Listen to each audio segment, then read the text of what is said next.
बैठे बैठे जिंदगी बर्बाद ना कीजिए, जिंदगी मिलती है कुछ कर दिखाने के लिए। रोके अगर आसमान हमारे रास्तों को तो तैयार हो जाओ आसमान को झुकाने के लिए।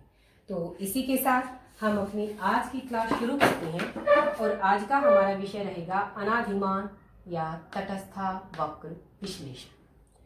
तो इसके लिए हमें अनाधिमान और तटस्था इन शब्दों का पहले अर्थ समझें। इन दोनों का एक ही अर्थ है, अनाधिमान और तटस्था दोनों शब्दों का एक ही अर्थ है। तो क्या होता है अनाधिमान, क्या होता है तटस्था की स्थिति?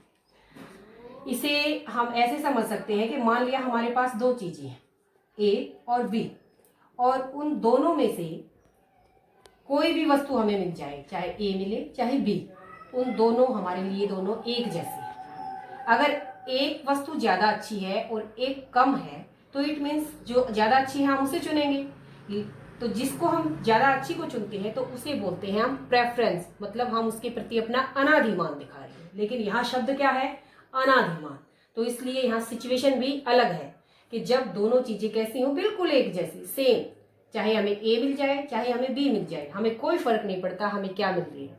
तो इसका मतलब क्या है? हम उन दोनों के प्रति अनाधिमान प्रकट कर रहे हैं, तटस्थ है हम दोनों के प्रति। जैसे एक और उदाहरण दूं मैं कि मान लिया घर में मम्मी जब सब्जी बनाती है तो ये पूछ ले कि भाई आज मैं कौन सी सब्जी बनाऊं बच्चों से। आप कहो कि कोई भी बना लो मम्मी। मान लिया मम्मी ने दो सब्जियों के नाम लिए हैं, आप कहो कि कोई भी बना लो, आपको कोई फर्क नहीं पड़ता कौन सी बनती है। तो इट मीन्स आप क्या हैं? उन दोनों सब्जियों के लिए तटस्थ हैं।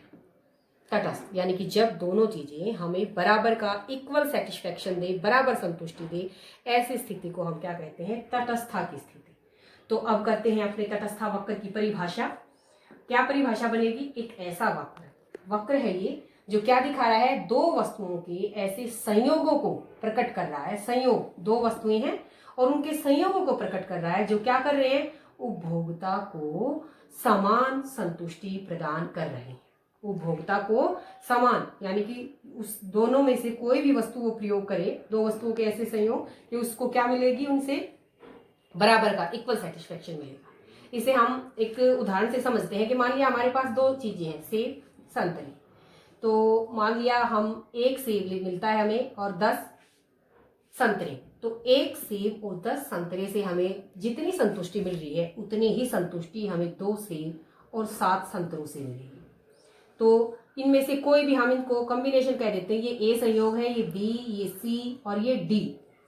तो चाहे हमें एक सेब मिले 10 संतरे मिले, चाहे 2 सेब और 7 संतरे मिले, चाहे ये 3 और 5 का मिले, चाहे दोनों 4-4 मिले, हर एक संयोग से उपभोक्ता को क्या मिल रहा है? बराबर का सही। इनमें से कोई भी मिल जाए उसे एक जोड़ा, कोई भी मिल जाए, वो उसको उतनी ही संतुष्टि देगा।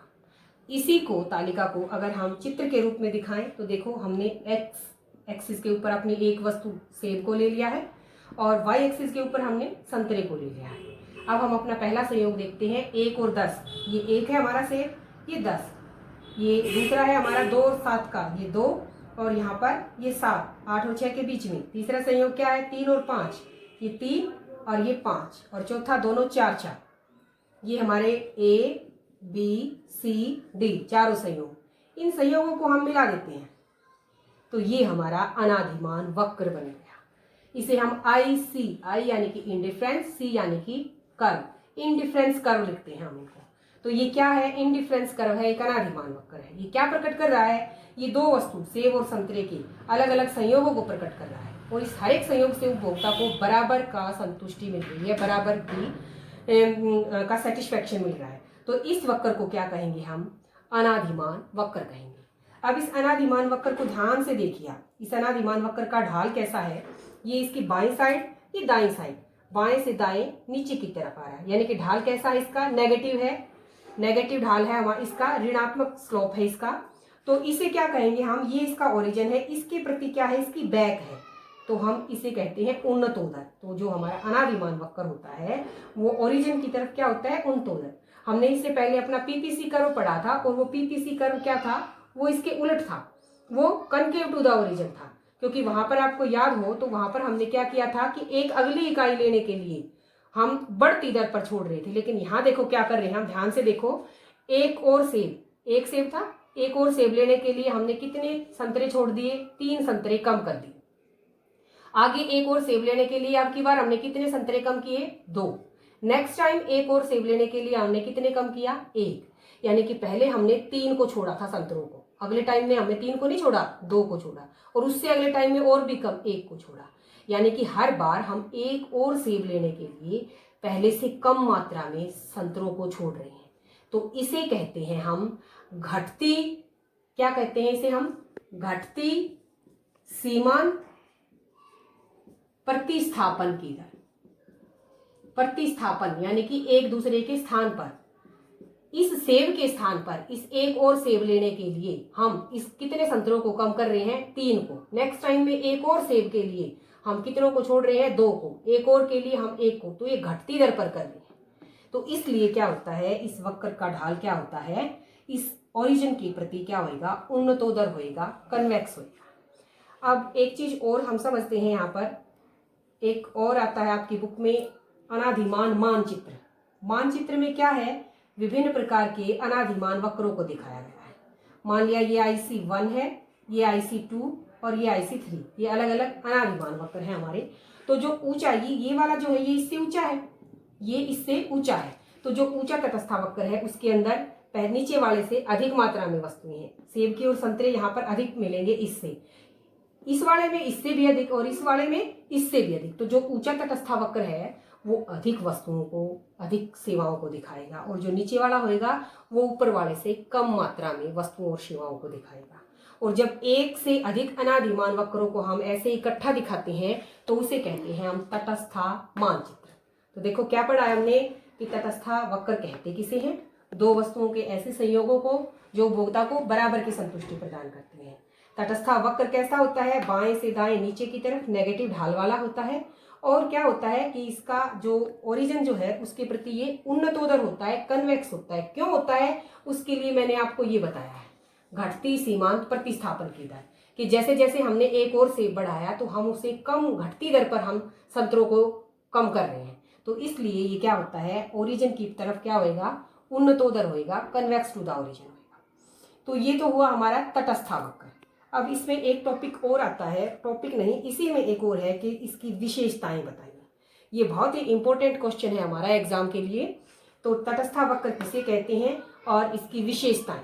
तो अब हम इसकी विशेषताओं के बारे में पढ़ते हैं। कई विशेषताएं हमने पढ़ ली हैं, बस उनको हम रिपीट करेंगे। तो देखो पहली विशेषता क्या है? तटस्थ वक्र का ढलान नेगेटिव या ऋणात्मक होता है। ये मैंने आपको बता दिया।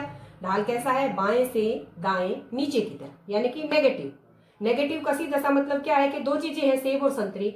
नेगेटिव का मतलब है कि एक सेब को बढ़ा रहे हैं, सेब को क्या हो रहा है हमारा? बढ़ रहा है, 1 2 हो गया, 3 हो गया, 4 हो गया, और संतरे कम होते जा रहे हैं। पहले 10 थे, फिर 7 थे, फिर 3 थे। यानी कि एक चीज बढ़ रही है तो दूसरी चीज कम हो रही है।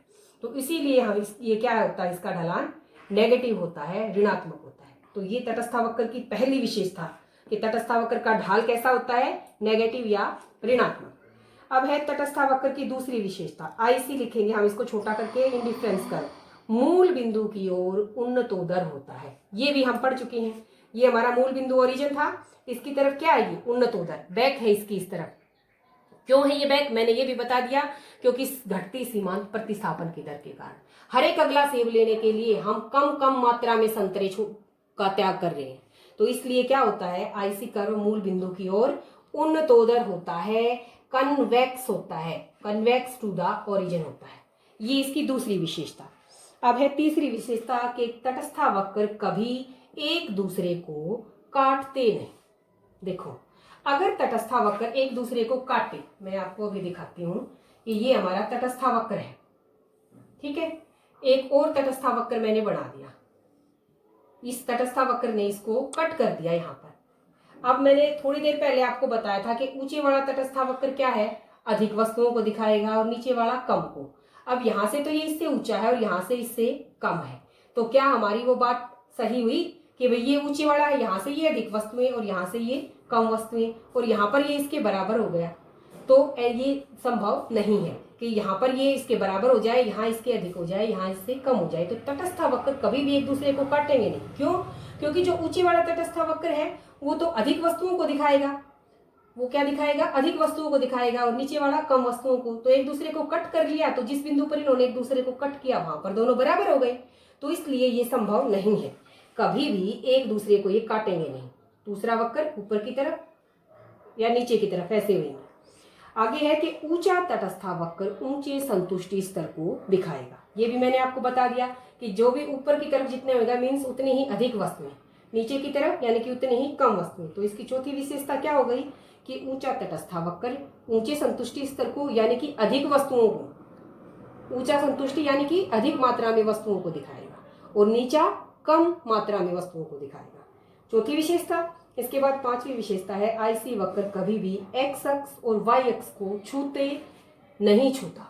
अब देखो ये क्या है, अगर इसने यहाँ पर इसको टच कर लिया, मान लिया इसको यहाँ पर टच कर लिया, तो यहाँ पर इसको छूने का मतलब क्या है कि जो संतरे थे ये संतरे क्या हो गए हमारे शून्य, नहीं संतरे नहीं, जो ये थे हमारे सेब थे, ये सेब क्या हो गए हमारे 0, सेब की मात्रा ये 0 पर आ गई।